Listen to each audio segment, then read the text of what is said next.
नमस्कार। एक और टिप्पणी के साथ मैं अतुल चौरसिया। आंख में संक्रमण हो गया है, लेकिन चिंता की कोई बात नहीं है। टिप्पणी का सिलसिला शुरू हो उससे पहले इस वीडियो को लाइक और शेयर जरूर करें, यह बहुत जरूरी है। आपके लाइक से हमारी पहुंच नए दर्शकों तक बढ़ेगी। लगे हाथ एक नई जानकारी भी दे दूं। न्यूज लॉन्ड्री हिंदी का नया यूट्यूब चैनल भी आ चुका है। पता एकदम सीधा है, न्यूज लॉन्ड्री हिंदी। आइंदा से हमारे सभी वीडियो इस चैनल यानी न्यूज लॉन्ड्री के साथ साथ न्यूज लॉन्ड्री हिंदी पर भी उपलब्ध होंगे, तो बिना वक्त गंवाए उसे भी सब्सक्राइब कर लें और हाथ के हाथ एक तारीख अपने कैलेंडर में दर्ज कर लें। आने वाले शनिवार यानी 14 जनवरी को मैं और न्यूज लॉन्ड्री हिंदी के कुछ और सदस्य इसी नए यूट्यूब चैनल यानी न्यूज लॉन्ड्री हिंदी पर आपसे लाइव मुखातिब होंगे। शाम 7 बजे का वक्त होगा। मकर संक्रांति का शुभ दिन होगा। सूर्य देव उत्तरायण में प्रवेश कर चुके होंगे। मोक्ष का द्वार खुला होगा। दिव्य तरीके से लाई गट्टा दही चूड़ा निपटाकर रजाई में हाथ पैर गर्म करके शनिवार 7 बजे मिलिए। आपके सवालों और सुझावों से हम रूबरू होंगे। इधर कुछ दिनों से दरबार अनियमित हो चला है। खरमास का महीना चल रहा है। शुभ कार्य बंद हैं। सूर्य देव भी चिंगुर कर चंद्रमा हो गए हैं। सारी गर्मी खत्म हो गई है। सबको बस उत्तरायण का इंतजार है। धृतराष्ट्र भी उसी के इंतजार में दिन काट रहे हैं। लेकिन आज दरबार में कुछ हलचल है। कुछ नए मेहमान दरबार में आए हैं। संजय आकस्मिक छुट्टी पर हैं।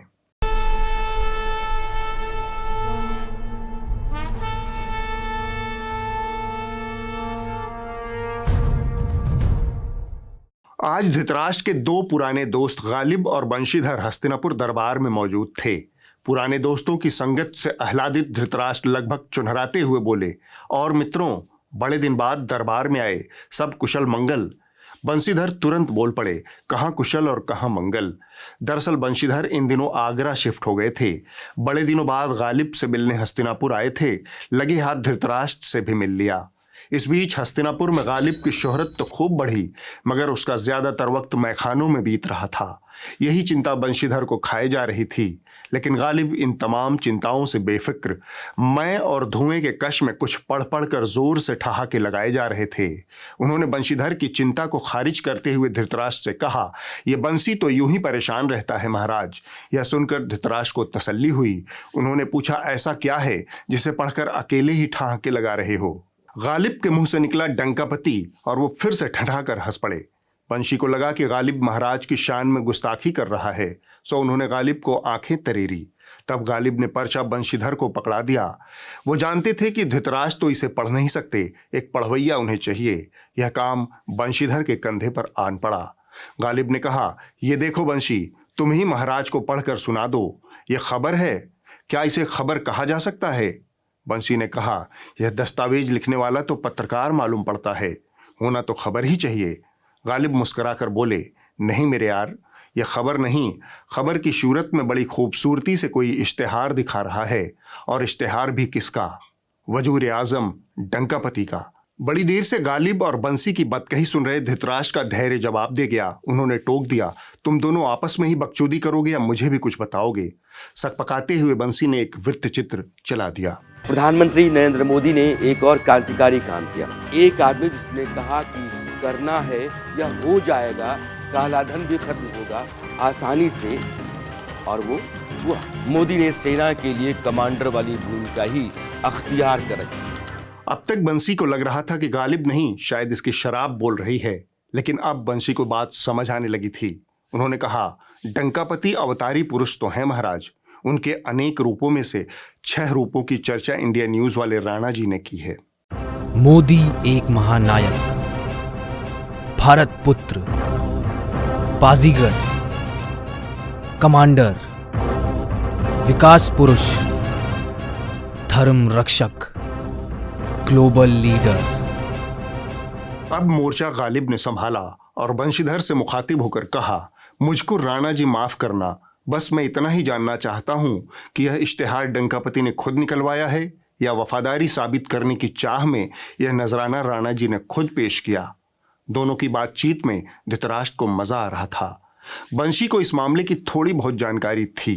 उन्होंने कहा, महाराज मैं बताना चाहता हूं, दरअसल यह जी हुजूरी को चाशनी में लपेटकर पेश किया गया इश्तिहार ही है। राणा जी के हुजूर हुए कार्तिक शर्मा, कार्तिक शर्मा के हुजूर हुए डंकापति, ज्यादा दिन नहीं हुए जब शर्मा जी को डंकापति ने राज्यसभा में पदस्थ किया था। मैं ऐसे सब विधायकों का जिन्होंने भारतीय जनता पार्टी के कैंडिडेट श्री कृष्ण पवार जी और हमारे इंडिपेंडेंट कैंडिडेट श्री कार्तिकेय शर्मा जी, इन दोनों को चुना है और सफलता दिलाई है, ऐसे सभी विधायकों को मैं हृदय से धन्यवाद देता हूं। बंशीधर रुक नहीं रहे थे। डंकापति की इस कृपा को चुकाना ही था। कार्तिक भाई ने इस काम में अपने नवरत्न राणा जी को लगाया। राणा जी ठहरे चरम स्वामी भक्त। उन्होंने 6 भाग के धारावाहिक के जरिए अपने हुजूर पर डंकापति के एहसानों का कर्ज चुका दिया। बंशी चुप हुए तो धृतराष्ट्र ने पूछा, डंकापति का और क्या मकसद हो सकता है? तब गालिब ने मोर्चा संभाला। उन्होंने दरबार में मौजूद सबसे युवा नौजवान दरबारी को अपने पास बुलाया। ऐ लड़के, यहां आना। लड़का दौड़ा दौड़ा आया। सिर से पैर तक 21वीं सदी का आदर्श प्रतिनिधि। जमाने को अपने ठेंगे पर रखकर चलने की अदा उसके नस नस से फूट रही थी। जेनजी का लौंडपना और लापरवाही उसके श्रृंगार थे। उसने गालिब से कहा, कहिए जनाब। गालिब ने कहा, जरा वो अपना दूरभाष यंत्र दिखाना। लड़के ने अपना चमचमाता स्मार्टफोन उन्हें पकड़ा दिया। उन्होंने यूट्यूब का रीसेंट वीडियो खोला और चला दिया। 21वीं सदी का वह प्रतिनिधि लौंडा, जेनजी की अभिलाषाओं का प्रतिनिधि, इंडिया न्यूज का डंकापति महानायक वाला कार्यक्रम चुपके से दरबार की नजर बचाकर देख रहा था। मुफ्त का इंटरनेट डाटा और सस्ता फोन, यही उसकी अभिलाषा थी। बंशी हैरान थे, धृतराष्ट्र कंफ्यूज थे। गालिब ने इस वाकई की व्याख्या की, ये और इनके जैसे करोड़ों नौजवान ही डंकापति का टारगेट हैं और राणा जी जैसे स्वनामधन्य एंकर उनके औजार हैं। ये सब मिलकर साल 2024 के लिए डंकापति की ब्रांडिंग में लग गए हैं। गालिब जारी थे, राणा जी का इरादा इतना ही नहीं है, ये रियाया को बताना नहीं भूलते कि डंकापति अगर कुछ कर रहे हैं तो वह उनकी जिम्मेदारी नहीं बल्कि रियाया के ऊपर उनका एहसान है, जिसका उसे शुक्रगुजार होना पड़ेगा। देखिए कैसे गिनवा रही हैं एक के बाद एक एहसान। देश का प्रधानमंत्री भारतीय सेना के एक ऐसे ऑपरेशन से सीधे तौर पर जुड़ा हुआ था जिसका फैसला उसने खुद किया था। ऐसा ऑपरेशन पहले कभी नहीं हुआ था। मोदी ने सेना के लिए कमांडर वाली भूमिका ही अख्तियार कर रखी है। प्रधानमंत्री नरेंद्र मोदी अगर कहते हैं कि वे 18 घंटे काम करते हैं, बिना नागा छुट्टी के ही काम करते हैं, तो जाहिर है उसका असर दिखता है। 5 अगस्त 2020 यह तारीख प्रधानमंत्री नरेंद्र मोदी के जरिए अयोध्या में राम मंदिर के निर्माण के शिलान्यास के कारण ऐतिहासिक बन गई। मोदी सरकार ने गरीबों को मुफ्त में राशन देने की योजना कोविड के दौरान मार्च 2020 में शुरू। मुसलमान ज़्यादा गरीब है और उसको मुफ्त राशन, मकान, इलाज का फायदा बाकियों के मुकाबले ज़्यादा मिल रहा है और आप कहते हैं कि सरकार मुस्लिम विरोधी है। जो मोदी सरकार ने किया उसके जिक्र के बगैर एपिसोड पूरा नहीं हो सकता। मोदी सरकार ने अपनी चुस्ती और देश के लोगों के प्रति चिंता की जो सबसे बड़ी मिसाल खड़ी की वह कोरोना काल में देखने को मिली। प्रधानमंत्री नरेंद्र मोदी को इतिहास जब याद करेगा तो 370, ट्रिपल तलाक, कैशलेस इंडिया, अयोध्या जैसे मामलों पर उनके बेहद साहसिक और दूरदर्शी फैसले के चलते और यह फैसले दूर से आकाशदीप की तरह नजर आएंगे। बंशीधर ने इस मौके पर बड़ी मासूमियत से पूछा, लेकिन मिर्जा ये तो साल 2023 है, अब तो आर्यावर्त में जमहूरियत है, फिर राणा जी को ये सब करने की क्या मजबूरी है? गालिब ने मुस्कुराकर एक नज्म पढ़ी, बाजीचाए अतफाल है दुनिया मेरे आगे, होता है शब और रोज तमाशा मेरे आगे, एक खेल है औरंग सुलेमा मेरे नज़दीक, एक बात है एजाज मसीहा मेरे आगे। इधर शेर खत्म हुआ, उधर दरबार में संजय ने एंट्री ली। धृतराष्ट्र को सिर झुकाकर नमस्कार किया। धृतराष्ट्र ने पूछा, छुट्टियां खत्म हो गई तुम्हारी? संजय ने कहा, जी महाराज, आज डंकापति के दरबार से लौटा हूं। धृतराष्ट्र की मुराद मानो पूरी हो गई। उन्होंने कहा, बताओ जरा क्या चल रहा है डंकापति के राज में? गालिब और बंशीधर भी कान लगाकर सुनने लगे। संजय ने कहा, डंकापति ताबड़तोड़ बैटिंग कर रहे हैं महाराज। नए साल का आगाज उन्होंने प्रचंड जीत के साथ किया है।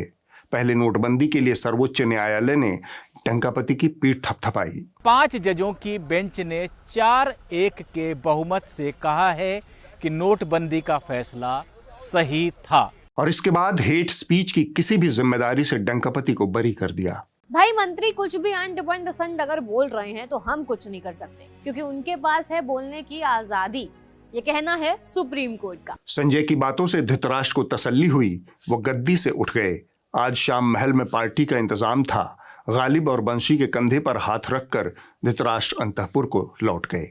धृतराष्ट्र संजय संवाद में इस हफ्ते बस इतना ही। आगे बढ़ने से पहले एक क्षेपक। गत दिनों मध्य प्रदेश की राजधानी भोपाल में भारतीय संस्कृति का पाश्चात्य सभ्यता से मेल मिलाप हुआ। दावा किया गया कि क्रिकेट का खेल अब भारतीय संस्कृति में ढलेगा। संस्कृत भाषा में कमेंट्री हुई और खिलाड़ियों ने धोती पहनकर क्रिकेट खेला। इस तरह भारतीय और पाश्चात्य संस्कृतियां एकाकार हो गईं। अब इस क्रिकेट मैदान को ही देख लीजिए। धोती कुर्ता के साथ माथे पर तिलक लगाकर यहाँ खिलाड़ी मैदान पर उतर चुके हैं और कमेंट्री भी संस्कृत में हो रही है। क्रिकेट बहुत बढ़िया खेल है, लेकिन इसमें खतरे बहुत हैं। संस्कृत में कमेंट्री तक तो ठीक है, लेकिन खतरों से निपटने के लिए कुछ बहुत ज़रूरी उपकरण इस्तेमाल होते हैं। सिर्फ हेलमेट और पैड ही नहीं होते, शरीर के अन्य हिस्सों की सुरक्षा के लिए भी बहुत कुछ उपकरण लगाए जाते हैं। अब धोती में वो उपकरण कितना काम आएंगे, कितना फिट होंगे, यह आप खेलने से पहले तय कर लें तो बेहतर होगा, वरना ऐसा न हो कि संस्कृतियों के मिलन की कीमत आने वाली पीढ़ियों को चुकानी पड़े। खतरा नाप तौल कर उठाएं। नोटबंदी को लेकर सुप्रीम कोर्ट का निर्णय आ चुका है। वैसे भी इस निर्णय से अब बहुत कुछ बनना बिगड़ना नहीं था। का वर्षा जब कृषि सुखानी। नोटबंदी से जो दिक्कतें हुई, जो मानवीय त्रासदी हुई, जो आर्थिक क्षति हुई, उनको किसी तरीके से वापस तो नहीं लाया जा सकता। तो सुप्रीम कोर्ट की संविधान पीठ के सदस्यों ने 4-1 के बहुमत से नोटबंदी के फैसले को संविधान सम्मत माना। यहाँ कुछ बातें रेखांकित कर लीजिए। अदालतों का निर्णय उन्हें पेश किए गए तथ्यों और न्यायपालिका विधायिका के अंतर संबंधों की सीमाओं के दरमियान आता है। कोर्ट ने कहा यह आर्थिक नीति से जुड़ा मसला है, जिसे तय करने का अधिकार संसद को ही है। बड़ी खबर, सुप्रीम कोर्ट की संवैधानिक पीठ ने नोटबंदी के फैसले पर सरकार को राहत देते हुए बड़ा फैसला दिया है। पीठ ने बहुमत से माना है कि नोटबंदी के फैसले में कोई त्रुटि नहीं थी। लेकिन हमारे तमाम हुड़कचुल्लुओं ने इसे सरकार की जीत, कुछ अतिरिक्त स्वामी भक्तों ने सीधे मोदी जी की जीत बताया। आज हम एक एक कर इनकी नोटबंदी जैसी महान नीति के समर्थन में फायर की गई फूकी हुई मिसाइलों की पड़ताल करेंगे। सबसे पहले तिहाड़ शिरोमणि। देश में लोकतंत्र जरूरत से ज्यादा है, सारी समस्या की जड़ यही है। देश के नंबर 1 चैनल के प्राइम टाइम एंकर की यही समझ है, जिसे लगता है कि देश में लोकतंत्र को कम करने की जरूरत है, नागरिकों के अधिकारों को कम करने की जरूरत है। अब आपको उस खबर के बारे में बताएंगे जिससे ये पता चलता है कि भारत में जरूरत से ज्यादा आजादी के साथ जरूरत से ज्यादा लोकतंत्र भी है। आज नोटबंदी के पूरे 6 साल बाद सुप्रीम कोर्ट ने इस महत्वपूर्ण मामले में एक बड़ा फैसला सुनाया है। पहली बात, सुप्रीम कोर्ट ने नोटबंदी को संवैधानिक माना है। ऐसे महान एंकर जिस देश की किस्मत में हो, उस देश के नागरिक क्यों न नोटबंदी जैसी अनर्गल नीतियां झेलें। इतने बलिदान, इतने संघर्ष से मिले लोकतंत्र की यही कीमत और यही परिभाषा समझाई है तिहाड़ रिटर्न ने। आप चाहें तो किसी कूड़ेदान में सिर डालकर थूक आएं। अब शर्मा जी के चैनल पर मौजूद शर्मा जी जूनियर को भी सुन लीजिए। ये उस श्रेणी में आते हैं जहां हार पार्टी और सरकार की होती है, जीत मोदी जी की होती है। नमस्कार, मैं हूं सौरभ शर्मा। नरेंद्र मोदी के खिलाफ तीसरा षड्यंत्र आज फेल हो गया। आज सुप्रीम कोर्ट के आदेश के बाद साबित हो गया कि मोदी ही सही थे, नोटबंदी सही थी। अखंड भक्तों से पाला पड़ा है देश का। मतलब देश के लोग सरकार की किसी नीति से असहमत हों और असहमति जताने के लिए कोर्ट की शरण में जाएं तो यह षड्यंत्र है। इंडिया टीवी के शर्मा जी जूनियर के मुताबिक अगर आप इस देश की सुप्रीम कोर्ट में कोई अपील करेंगे और वह सरकार की किसी नीति के खिलाफ होगा तो उसे मोदी के खिलाफ षड्यंत्र माना जाएगा। तो बकौल शर्मा जी जूनियर, यह षड्यंत्र देश की सर्वोच्च अदालत में रचा गया। लेकिन अदालत के फैसले पर 2 शब्दों वाले भाई की जो प्रतिक्रिया आई वह अलग लेवल की है। यानी यह आर पार का मौका है। अब निष्पक्ष होने का कोई अर्थ नहीं, अब रण होगा, भीषण होगा। अब एक ही पक्ष होगा, सत्ता पक्ष। जो आपने बैलेंस क्या है, झूठ बोलूं मैं? जो आपने बैलेंस क्या है, झूठ बोलूं मैं? सुप्रीम कोर्ट में आप हार गए, मैं सुप्रीम कोर्ट में आपको जीता हुआ बोलूं? बैलेंस करके बोलो, बैलेंस करके बोलो। मैं बैलेंस करके बोलूं? बैलेंस करके बोलो, बैलेंस करके बोलो। मैं बैलेंस करके बोलूं? मैं उन पत्रकारों में ऐसा बन जाऊं जो कि मंत्री लगवाते थे आपकी सरकारों में? बता रहा हूं मैं आपको, पत्रकारिता का ज्ञान मुझे मत दो, मुझे लेने की आवश्यकता नहीं है पत्रकारिता का ज्ञान आपसे। ये तो बात हुई हुड़कचुल्लुओं की। सुप्रीम कोर्ट के फैसले पर हम पहले ही बात कर चुके हैं, लेकिन एक नजर हम इंडियन एक्सप्रेस की उस रिपोर्ट पर डाल लेते हैं जो मोदी सरकार और आरबीआई ने सुप्रीम कोर्ट को बतौर हलफनामा दिया था। पीएम मोदी ने नोटबंदी के वक्त 8 नवंबर साल 2016 को कहा था कि कैश का सर्कुलेशन भ्रष्टाचार के स्तर से सीधे जुड़ा हुआ है। 2011 से 2016 तक 5 वित्तीय वर्षों में सर्कुलेशन में मौजूद करेंसी और जीडीपी का अनुपात 11% या उससे अधिक रहा। हलफनामे में तर्क था कि जीडीपी और कैश का यह अनुपात अमेरिका की तुलना में बहुत ज्यादा है, जो कि सिर्फ 7.74% था।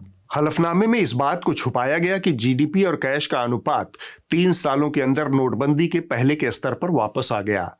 2019-20 के लिए आरबीआई की वार्षिक रिपोर्ट में कहा गया, करेंसी जीडीपी अनुपात 2019-20 में नोटबंदी से पहले के स्तर को पार कर 12% हो गया।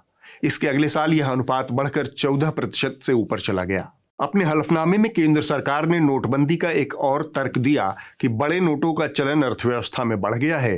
केंद्र ने कोर्ट को बताया कि 5 सालों में 500 रुपए के नोट में 76% से ज्यादा और 1000 रुपए के नोट के चलन में करीब 109% की बढ़ोतरी देखी गई। सरकार के इस तर्क से आरबीआई ने असहमति जताई। आरबीआई के केंद्रीय बोर्ड ने कहा कि अर्थव्यवस्था के विकास की दर के मुकाबले नगद मुद्रा में बढ़ोतरी बहुत नाम मात्र की है, इसलिए नोटबंदी से इस पर कोई फर्क नहीं पड़ने वाला। सरकार ने आरबीआई की इस सलाह को ठुकरा दिया। केंद्र ने अपने हलफनामे में तीसरा तर्क यह दिया कि अर्थव्यवस्था में नकली नोट बहुत बढ़ गए हैं। आरबीआई ने सरकार के इस तर्क को यह कहकर खारिज किया कि देश की अर्थव्यवस्था में कुल 17 लाख करोड़ रुपए के नोट प्रचलन में हैं। इसके मुकाबले नकली नोटों की मात्रा सिर्फ 400 करोड़ के आसपास है, जो कि इतनी बड़ी अर्थव्यवस्था में बहुत मामूली है। सरकार ने उसे भी खारिज कर दिया। केंद्र सरकार ने काले धन को लेकर तर्क दिया कि उच्च मूल्य वर्ग के नोटों के रूप में बेहिसाब संपत्ति का भंडारण हुआ है। आरबीआई ने केंद्र सरकार के दावे को यह कहकर खारिज कर दिया कि ब्लैक मनी का अधिकतर हिस्सा नगद नोटों के रूप में नहीं बल्कि सोने और अचल संपत्तियों के रूप में रखा गया है, इसलिए नोटबंदी से उन संपत्तियों पर कोई प्रभाव नहीं पड़ेगा। सरकार ने इस तर्क को भी खारिज कर दिया। ये वो जानकारियां थी जिन्हें सरकार ने अपने शपथ पत्र में छुपा लिया, इसलिए यहां पर कुछ जरूरी सवाल उठते हैं, इन पर आपको भी गौर करना चाहिए। अगर सरकार और उसके अंग ही सुप्रीम कोर्ट को भ्रामक जानकारियां देंगे, उसे गुमराह करेंगे, तो फिर अदालतें सही निर्णय कैसे दे पाएंगी? यहां हम शुरुआती बात को फिर से रेखांकित कर रहे हैं। अदालतें उपलब्ध सबूतों और न्यायपालिका विधायिका की तयशुदा शक्तियों के भीतर ही निर्णय करती हैं। अगर उसे गुमराह किया जाएगा तो फिर उसके निर्णय भी आधे अधूरे ही होंगे। ज्यादा गरिष्ठ और गंभीर हो गया हो तो टाइम्स नाउ नव भारत का यह शो देख लीजिए, मन थोड़ा हल्का हो जाएगा।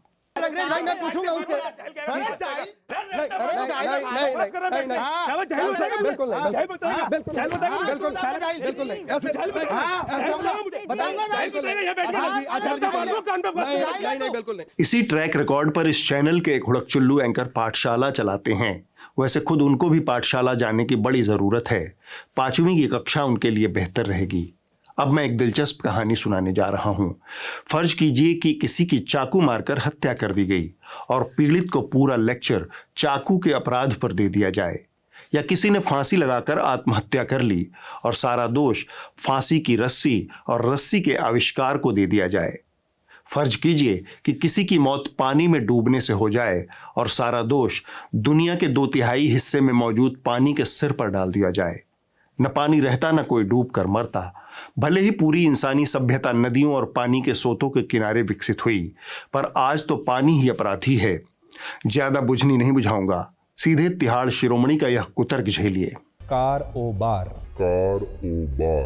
यानी वो कार जो एक बार बन चुकी है, और ऐसी कारों की संख्या हमारे देश में बढ़ती जा रही है। आपके आसपास भी जहाँ आप रहते हैं, आपके मोहल्ले में, आपके इलाके में आपको ऐसे बहुत सारे लोग मिलते होंगे जो गाड़ी को कहीं खड़ी करके उसमें शराब पीते हैं और उसके बाद यही गाड़ियां अपराध का कारण भी बनती हैं। आज से 137 वर्ष पहले यानी वर्ष 1886 में दुनिया की पहली कार बनाई गई थी और तब इस कार को बनाने का मकसद था परिवहन। लेकिन समय के साथ साथ ये मकसद धुंधला होता चला गया और अब कार का प्रयोग अलग अलग तरीकों से होता है। कार सिर्फ यातायात के लिए नहीं है, अब कार एक खतरनाक हथियार बन चुकी है जिससे कई लोगों को एक साथ मारा जा सकता है। यानी अब कार का इस्तेमाल सिर्फ यातायात के लिए नहीं होता, बल्कि अब कार एक बार की तरह इस्तेमाल होती है जिसमें शराब पी जाती है, नशे में धुत लोग शोर मचाते हैं, लाउड म्यूजिक बजाया जाता है। अब कारें अपराध का एक मोबाइल जरिया बन चुकी हैं। इस लिहाज से आप टेलीविजन को भी जिम्मेदार ठहरा सकते हैं।